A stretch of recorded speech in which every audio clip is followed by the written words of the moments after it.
नमस्कार दोस्तों, स्वागत है आपका हमारे हॉन्टेड शैडोज चैनल पर, जहां आपको मिलेंगी डरावनी कहानियां, खौफनाक किस्से और सच्ची घटनाओं पर आधारित कहानियां जो आपकी रूह को कांप देंगी। अगर आप भी रहस्यमयी और हॉरर कहानियों के शौकीन हैं तो हमारे चैनल को लाइक करें, सब्सक्राइब करें और बेल आइकन दबाना न भूलें ताकि आपसे कोई भी डरावनी कहानी मिस ना हो। तो चलिए तैयार हो जाइए एक ऐसा सफर शुरू करने के लिए जहां हर कहानी के पीछे छुपा है एक खौफनाक राज। मुंबई का खौफनाक ऑफिस हादसा। क्या आपने कभी सोचा है कि जिस ऑफिस में दिन भर चहल पहल रहती है, रात के सन्नाटे में वही जगह अजीब और रहस्यमयी क्यों लगने लगती है? हल्की सरसराहट, बिना वजह बंद होती लाइट्स, और जब लिफ्ट ऊपर की ओर बढ़ती है तो आपके पीछे कोई खड़ा हो। जो व्यक्ति आपके पास बैठकर काम कर रहा है, उसकी धीमी धीमी आवाज और उसकी हरकतें, क्या आप यकीन से कह सकते हैं कि वो सच में इंसान है, या एक तीसरा इंसान भी यहाँ पर मौजूद है जो बातें सुन रहा है? क्या आप इस सच्चाई का सामना करने की हिम्मत रखते हैं? ये एक सिर्फ कहानी नहीं बल्कि डर की शुरुआत है। तो चलिए आज की कहानी शुरू करते हैं। आज जो कहानी मैं आपको सुनाने जा रहा हूँ वो साल 2001 में मुंबई में घटी थी। ये कहानी कॉरपोरेट वर्ल्ड से जुड़ी है, लेकिन यह कोई सामान्य ऑफिस नहीं था। ये एक ऐसा ऑफिस था जो हॉन्टेड के नाम से प्रसिद्ध हो चुका था।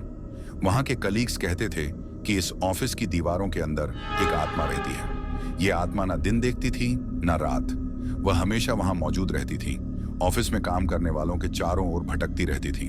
और फिर एक दिन उस ऑफिस के कुछ कलीग्स के साथ ऐसा हादसा हुआ जिसने उनकी जिंदगी को पूरी तरह बदल कर रख दिया।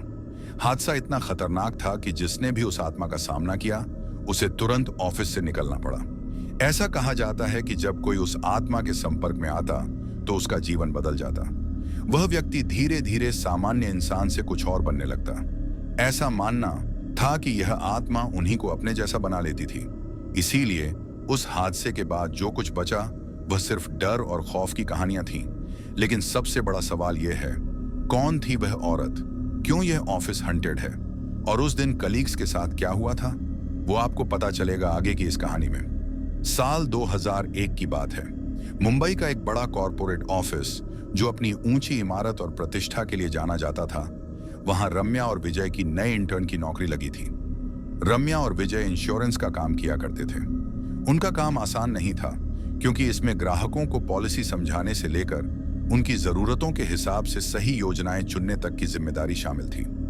दोनों ने हाल ही में अपना कॉलेज खत्म किया था और करियर की शुरुआत के लिए बेहद उत्साहित थे। यह ऑफिस बाहर से भले ही आधुनिक और चमक दमक वाला लगता था, लेकिन इसके बारे में कई अफवाहें पहले से ही हवा में थीं। कहा जाता था कि इस ऑफिस में कुछ ऐसा था जिसे शब्दों में बयान नहीं किया जा सकता। लोग कहते थे कि रात के समय यहाँ अजीब चीजें होती हैं, लेकिन रम्या और विजय ने इन अफवाहों को अनदेखा कर दिया। जैसे तैसे रम्या और विजय को काम करते हुए 1 साल हो गया था। यह एक चुनौतीपूर्ण लेकिन सीखने वाला सफर रहा।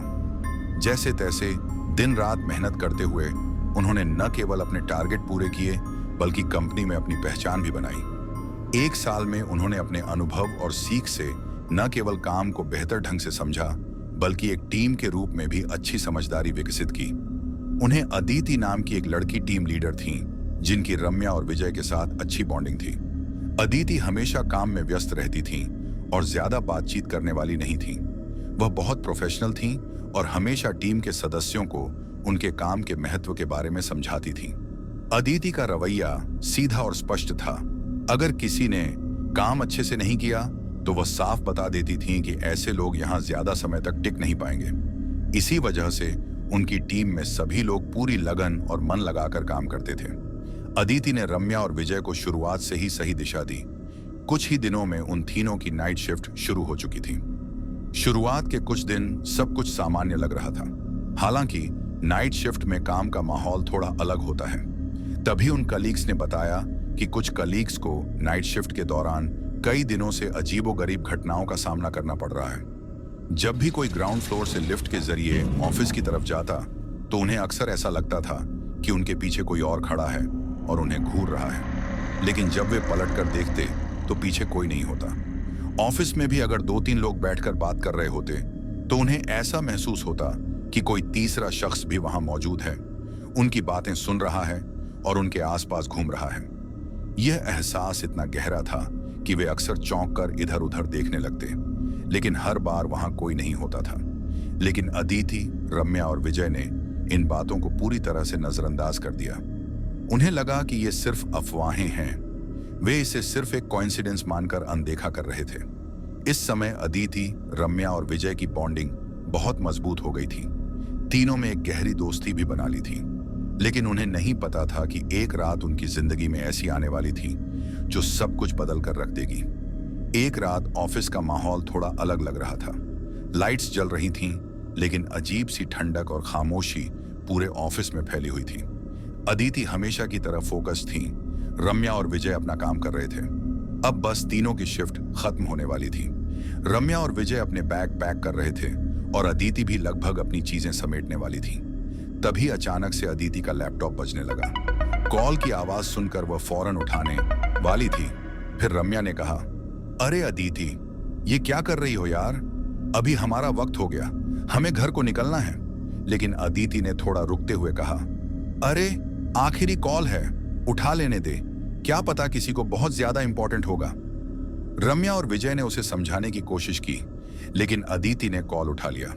अदिति ने अपने इंश्योरेंस पॉलिसी के बारे में समझाना शुरू किया। वह कस्टमर को पॉलिसी की सभी डिटेल्स और फायदे समझा रही थी, जैसे कि वह हमेशा करती थी। लेकिन इस बार कुछ अजीब हुआ। समझाते समझाते 30 मिनट गुजर गए और अदिति अचानक से पूरी तरह से शांत हो गई। वह बिल्कुल भी हिली डुली नहीं, बस वहीं बैठी रही, जैसे किसी और दुनिया में खो गई हो।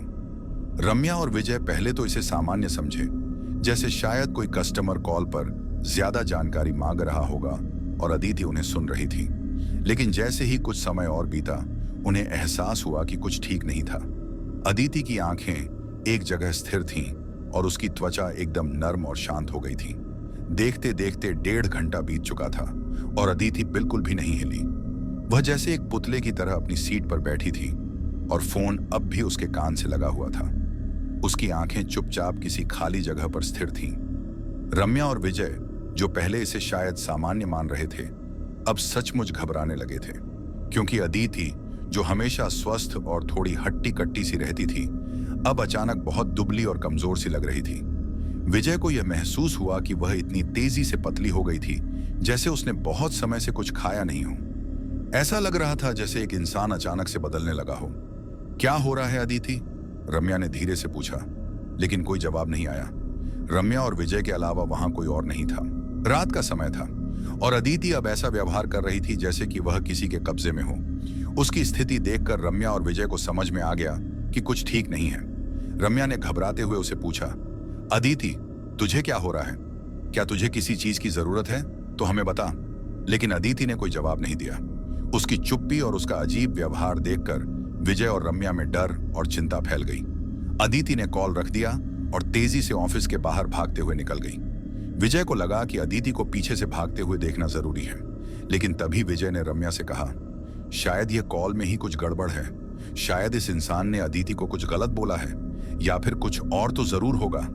मुझे पहले कॉल के बारे में और पता करना होगा। विजय ने फौरन अदिति के फोन को चेक करना शुरू किया। उसने कॉल लॉग को ध्यान से देखा और हैरान रह गया। लास्ट कॉल की ड्यूरेशन केवल 30 मिनट की थी, जबकि अदिति 1.5 घंटे से फोन पर बात कर रही थी। इसका मतलब यह था कि बाकी का समय, यानी लगभग 1 घंटा, अदिति बस चुपचाप बैठी हुई थी। विजय और रम्या के मन में यह सवाल उठने लगा, अगर कॉल खत्म हो गई थी तो अदिति इतनी देर तक क्यों बैठी रही? विजय और रम्या उसके बारे में सोचते हुए वे दोनों ऑफिस से बाहर निकल गए थे। अगले दिन जब विजय और रम्या ऑफिस पहुंचे तो माहौल अजीब सा लग रहा था।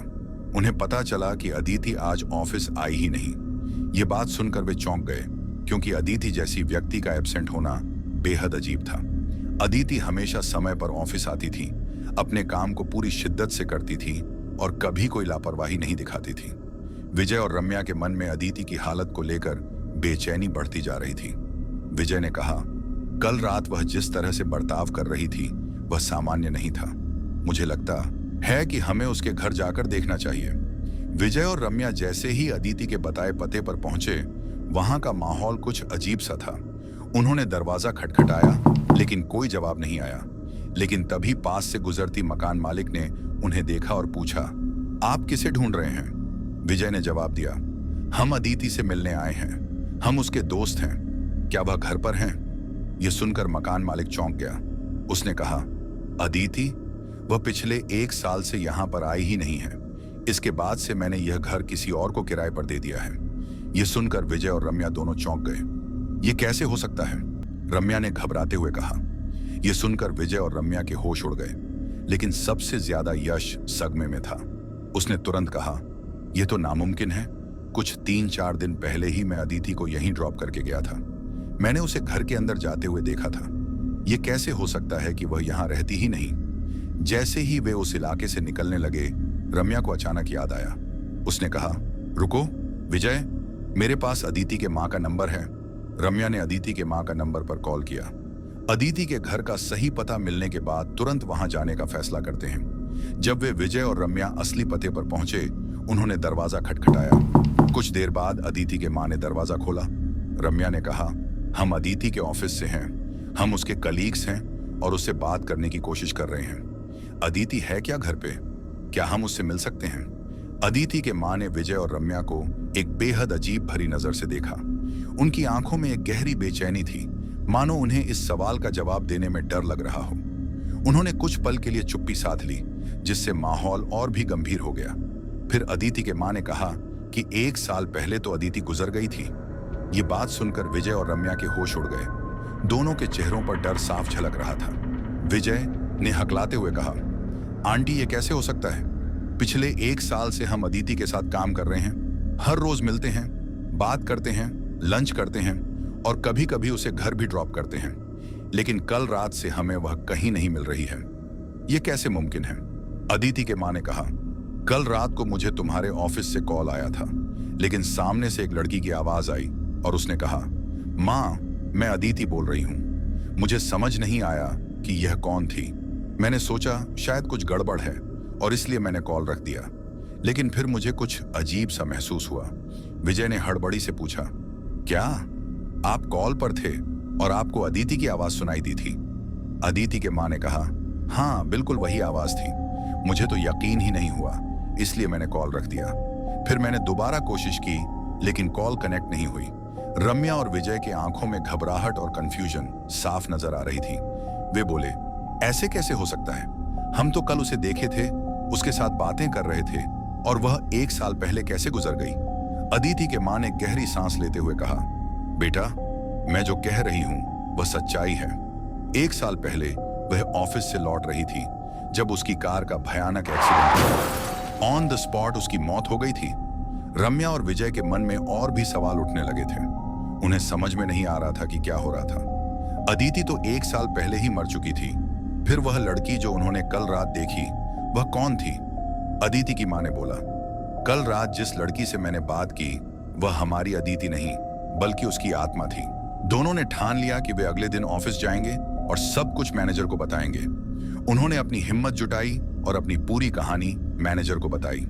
विजय और रम्या ने ऑफिस में अपनी पूरी कहानी बताने के बाद उन्होंने अपना इस्तीफा दे दिया और वो लोग फिर वहां पर कभी भी वापस नहीं गए। इस ऑफिस के बारे में एक और डरावनी मोड़ लेती है। कहा जाता है कि वह ऑफिस जहां विजय और रम्या काम करते थे, वास्तव में मुंबई के एक पुराने कब्रिस्तान के ऊपर बनाया गया था। यह सिर्फ अदिति की आत्मा ही नहीं, बल्कि और भी कई सारी आत्माएं थीं जो रात के समय ऑफिस के अंदर भटकती थीं। इस वीडियो के अंत में मैं बस यही कहना चाहूंगा कि बहुत से लोग जो इस वीडियो को देख रहे होंगे, हो सकता है उनमें से कुछ लोग किसी ऑफिस में काम करते हों, या फिर कुछ लोग सोच रहे हों कि वे भी जल्द ही एक ऑफिस में काम करने जाएंगे। लेकिन एक बात हमेशा याद रखें, ऐसी जगहों पर आत्माएं अक्सर भटकती रहती हैं। चाहे वह ऑफिस नया हो या पुराना, फर्क नहीं पड़ता। और आप कभी नहीं जानते कि अगली बार जब आप ऑफिस में बैठे होंगे तो आपके आसपास बैठे व्यक्ति के बारे में बाद में पता चले कि वह इंसान न होकर कोई आत्मा हो सकती है। कभी कभी एक साधारण इंसान का व्यवहार भी कुछ और हो सकता है, जिसे हम समझ नहीं पाते। इसीलिए हम जितनी जल्दी अपने आसपास की दुनिया को समझने की कोशिश करें, उतना ही बेहतर होगा। डर और रहस्य हमेशा हमारे आसपास होते हैं। बस इतना ही कहना चाहता था, ध्यान रखना, जो दिखता है वो जरूरी नहीं कि सच हो।